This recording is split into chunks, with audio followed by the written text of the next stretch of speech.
Hello friends, नमस्कार। स्वागत है आपका उज्जवल क्लासेस यूट्यूब चैनल में। मैं प्रेमलता आप लोगों का स्वागत करती हूं।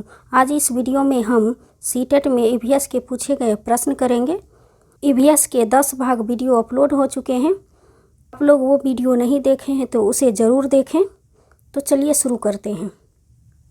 प्रश्न संख्या 1, भारत में सर्वाधिक शेर किस राष्ट्रीय उद्यान में पाए जाते हैं? ऑप्शंस हैं कान्हा टाइगर रिजर्व, गिर राष्ट्रीय उद्यान, काजीरंगा उद्यान, इनमें से सभी।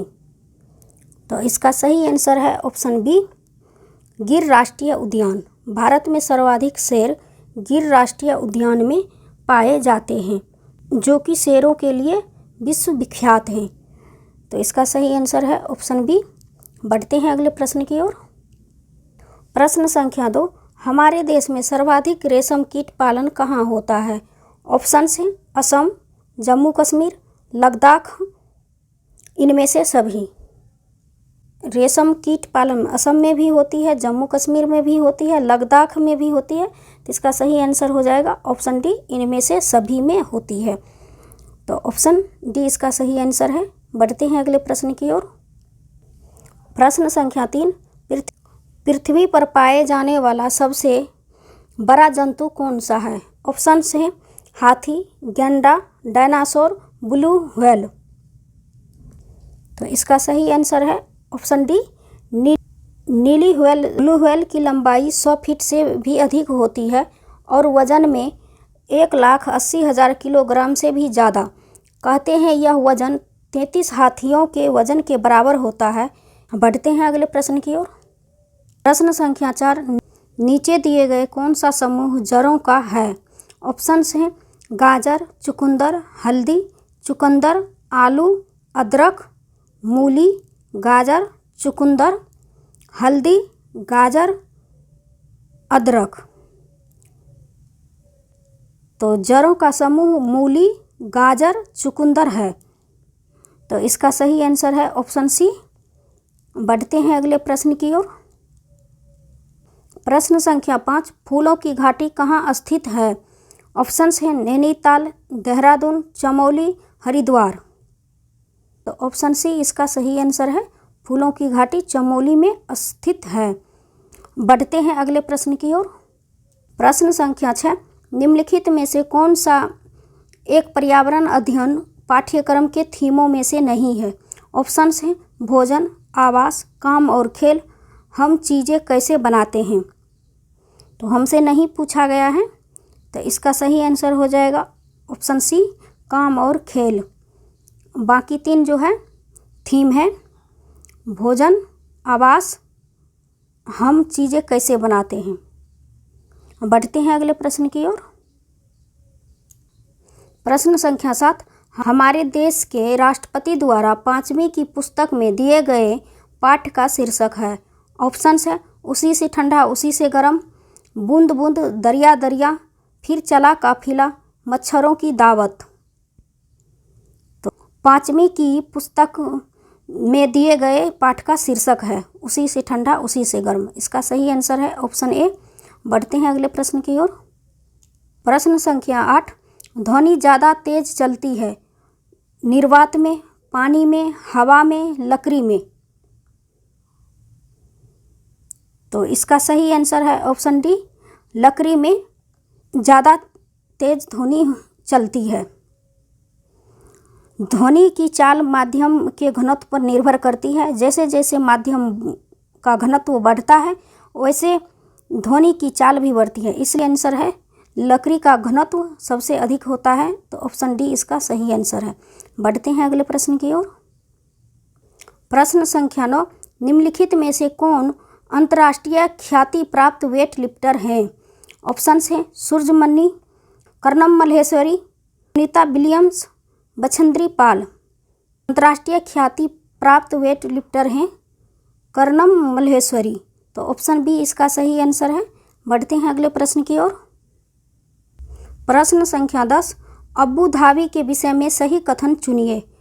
ऑप्शंस हैं यह रेगिस्तानी इलाके में है, अबू धाबी में पानी पेट्रोल से महंगा है, यहाँ की स्थानीय भाषा अरबी है, अबू धाबी की मुद्रा रुपये को दिनार कहते हैं, तो सही कथन चुनना है। ऑप्शन से हैं ए, बी और डी, ए, सी और डी, बी, सी और डी, ए, बी और सी।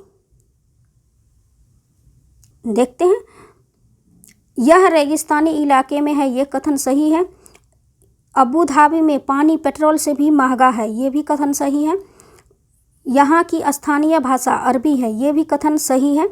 अबू धाबी की मुद्रा को रुपये या दिनार कहते हैं, तो ये ऑप्शन गलत है। अबू धाबी की जो मुद्रा है उसे दिरहम कहते हैं, तो इसलिए ये ऑप्शन गलत है।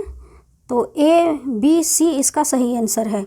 जिस ऑप्शन में ए, बी, सी होगा वो ऑप्शन सही होगा। आप यहाँ पर देख सकते हैं, यहाँ पे ए नहीं दिया हुआ है, ये ऑप्शन गलत है। यहाँ पर सी सही है जबकि, तो सी नहीं दिया हुआ है, ये भी गलत है। हमें पता है बी सही है, यहाँ पर बी नहीं दिया हुआ है, तो ये भी ऑप्शन गलत है। इसका सही आंसर है ऑप्शन डी, ए, बी और सी। तो बढ़ते हैं अगले प्रश्न की ओर। प्रश्न संख्या 11।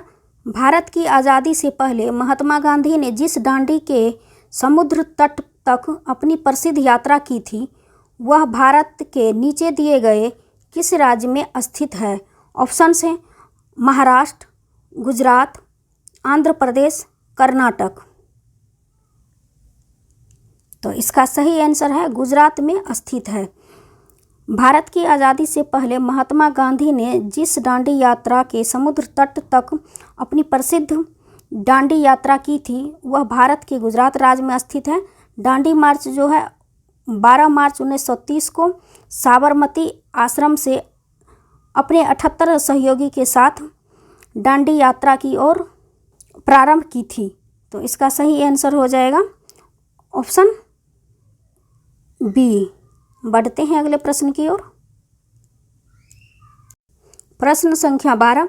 राष्ट्रीय पाठचर्या की रूपरेखा 2005 के अनुसार निम्नलिखित में से कौन सी एक पर्यावरण अध्ययन की विषय वस्तु थीम है?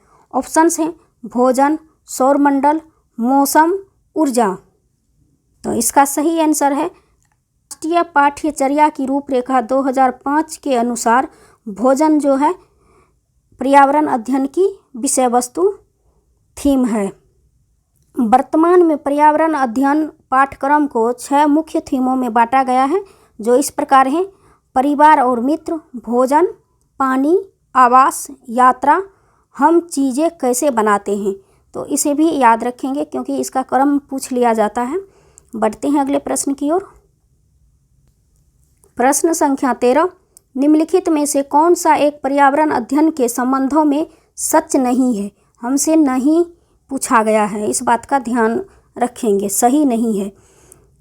पर्यावरण अध्ययन बाल केंद्रित अध्ययन है, बच्चों को अपने परिवेश को खोजने का अवसर देता है। पर्यावरण अध्ययन वर्णनों और परिभाषाओं पर बल देता है। पर्यावरण अध्ययन की प्राकृतिक एकीकृत है। तो इसका सही आंसर हो जाएगा ऑप्शन सी। पर्यावरण अध्ययन वर्णनों और परिभाषाओं पर बल देता है। हमसे नहीं पूछा गया है तो इसलिए इसका सही आंसर सी है। पर्यावरण अध्ययन बाल केंद्रित अध्ययन है, ये भी कथन सही है। बच्चों को अपने परिवेश में खोजने का अवसर देता है, ये भी कथन सही है। पर्यावरण अध्ययन प्राकृतिक एकीकृत है, ये भी कथन सही है। इसके अलावा ये भी कथन है कि बच्चे को अपने विचार प्रकट करने का अवसर दें, बच्चे को स्वयं करके सीखने पर बल दिया जाए, वो सही है। लेकिन हमसे नहीं पूछा गया है तो इसका सही आंसर हो जाएगा ऑप्शन सी। बढ़ते हैं अगले प्रश्न की ओर। प्रश्न संख्या 14। प्राथमिक स्तर की अच्छी ईवीएस पाठचर्या में होना चाहिए।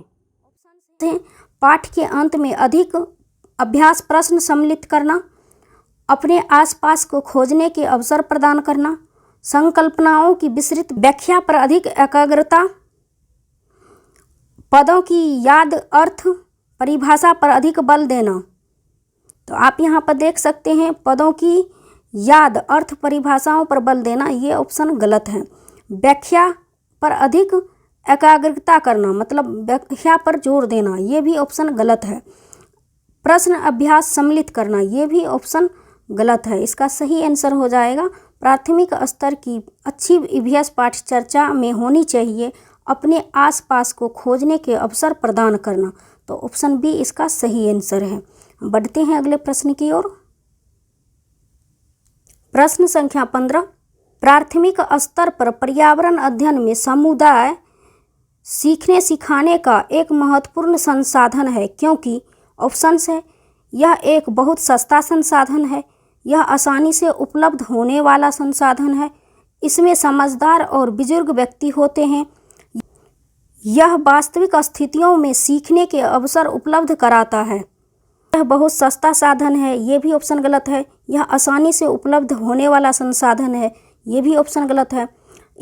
इसमें समझदार और बुजुर्ग व्यक्ति होते हैं, ये भी ऑप्शन गलत है। आप यहाँ पर देख सकते हैं वास्तविक स्थितियों से सीखने के अवसर उपलब्ध कराता है, ये आंसर सही है। जब भी समुदाय यह वास्तविक स्थितियों में सीखने के अवसर उपलब्ध कराता है, तो इसका सही आंसर हो जाएगा ऑप्शन डी। आज के वीडियो में बस इतना ही। मिलती हूँ अगले वीडियो में नए प्रश्नों के साथ। Thank you so much.